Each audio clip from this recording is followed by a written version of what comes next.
Hola a todos, mi nombre es Diana Carolina y junto con mi grupo el día de hoy vamos a hablar de algo que suena muy formal, pero que está más presente en nuestras vidas de lo que imaginamos. Los tratados de derechos humanos. Primero, ¿qué son? Son como un pacto entre países que dice, oye, prometo respetar y proteger los derechos de las personas. Pero no son simples palabras bonitas, son leyes internacionales con fuerza real. Por ejemplo, imagina que un país firma un tratado que dice que nadie puede ser torturado. Si alguien en ese país sufre tortura y su sistema judicial no hace nada, entra en escena el sistema internacional como una especie de plan B que protege al ciudadano. El jurista Pedro Niken lo llama una progresividad intencionada. ¿Qué significa eso? Que estos tratados no se quedan estancados, sino que van creciendo, evolucionando. Es como una app que se actualiza constantemente para darte una mejor versión de la justicia y la dignidad humana. Y aquí viene lo interesante. Estos tratados no reemplazan a las leyes nacionales, pero sí les dicen, si tú no haces tu trabajo, yo te cubro. Por eso se dice que tienen un carácter subsidiario. Es como cuando tu internet falla y activas los datos móviles para seguir conectado. El tratado te cubre cuando el Estado no puede o no quiere. Y lo más importante, una vez que un Estado firma uno de esos tratados, no puede hacerse loco.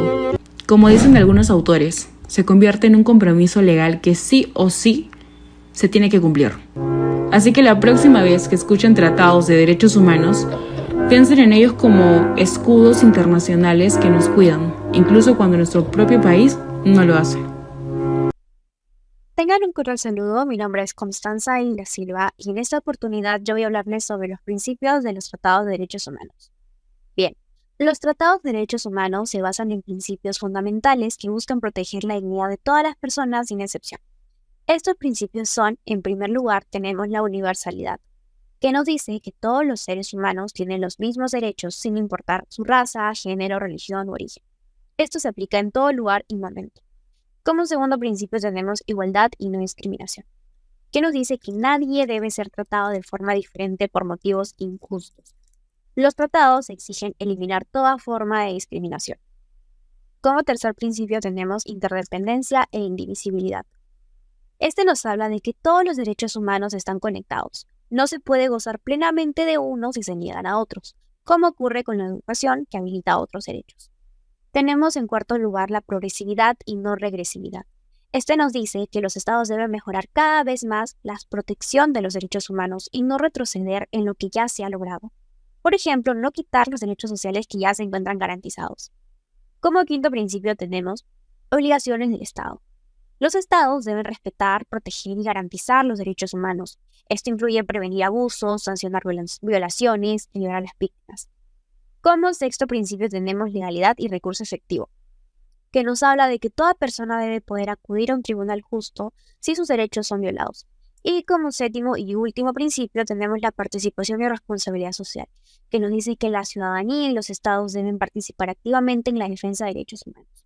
Como ejemplos a estos tratados tenemos el Pacto de Derechos Civiles y Políticos, que protege los derechos como la vida, la libertad de expresión. También tenemos el Pacto de Derechos Económicos, Sociales y Culturales que defienden la salud, educación y trabajo. Bien, eso sería todo por mi parte. Muchas gracias. Buenas noches, doctor, compañeros. A mí me tocó explicar sobre las características de los tratados de los derechos humanos. Nos dice que a diferencia de los tratados tradicionales, los tratados de derechos humanos no buscan beneficios mutuos entre estados, sino proteger los derechos fundamentales de las personas sin importar su nacionalidad. Esos tratados establecen obligaciones erga omnes, es decir, hacia todos, y no permiten que un Estado deje de cumplir solo porque otro incumple. Las reservas solo son válidas si no afectan el objeto y el fin del tratado. Además, estos tratados permiten que las personas accedan a instancias internacionales para reclamar sus derechos. La Corte Interamericana ha afirmado que estos no son tratados de intercambio entre estados, sino compromisos hacia los individuos. Incluso si un Estado denuncia el tratado, sigue siendo responsable por violaciones anteriores. Nos dicen que los tratados son con fines humanitarios universales y con fuerza obligatoria para proteger a la persona humana. Los tratados de derechos humanos en nuestro ordenamiento jurídico. Primero se hizo el reconocimiento de los tratados en la Constitución de 1993 y se unificó la terminología, es decir, ya no se distingue entre tratados, acuerdos y convenios. Se eliminó la exigencia de catalogarlos como internacionales y esto facilitó un enfoque más claro sobre su inclusión en el ordenamiento jurídico nacional. En cuanto a la supremacía y rango constitucional de los tratados de derechos humanos, su constitución fue la cuarta disposición final y transitoria acerca de los tratados ratificados que forman parte del derecho nacional y son obligatorios, motivo por el cual existe un debate doctrinario sobre su jerarquía. La primera posición es sobre los tratados de derechos humanos, tienen rango constitucional. La segunda posición señala que tienen rango legal, pero su contenido, ya que es de naturaleza constitucional y sirve como referencia en acciones de inconstitucionalidad. Esta dualidad evidencia la necesidad de definir con mayor claridad su jerarquía jurídica. Por otro lado, sobre la relación entre el derecho internacional y el derecho interno, existen dos tesis. La tesis dualista, donde señala que el derecho interno e internacional son sistemas separados, porque cada uno regula relaciones distintas, y señala la posibilidad de conflictos entre normas internas y compromisos internacionales. Mientras que la tesis monista señala que el derecho internacional se incorpora directamente al orden interno. No requiere acto de validación estatal, que todos los sistemas jurídicos derivan de una norma fundamental y los tratados de derechos humanos tienen igual fuerza que las leyes nacionales. Bien, yo procederé a hablarles sobre la interpretación de los tratados de derechos humanos. Bien, estos pues vienen a ser un aspecto esencial para poder garantizar su cumplimiento real y efectivo. A diferencia de otros tratados internacionales, pues los de derechos humanos no están pensados para poder beneficiar a los estados entre sí, sino pues para proteger a las personas, ¿no? Por eso su interpretación debe centrarse en asegurar el respeto, la garantía y la promoción de los derechos fundamentales. Pues en el caso del Perú, la Constitución reconoce que los tratados ratificados pues forman parte del derecho nacional.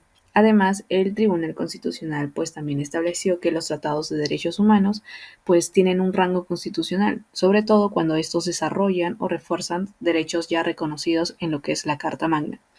Esto les otorga una jerarquía especial frente a otras normas.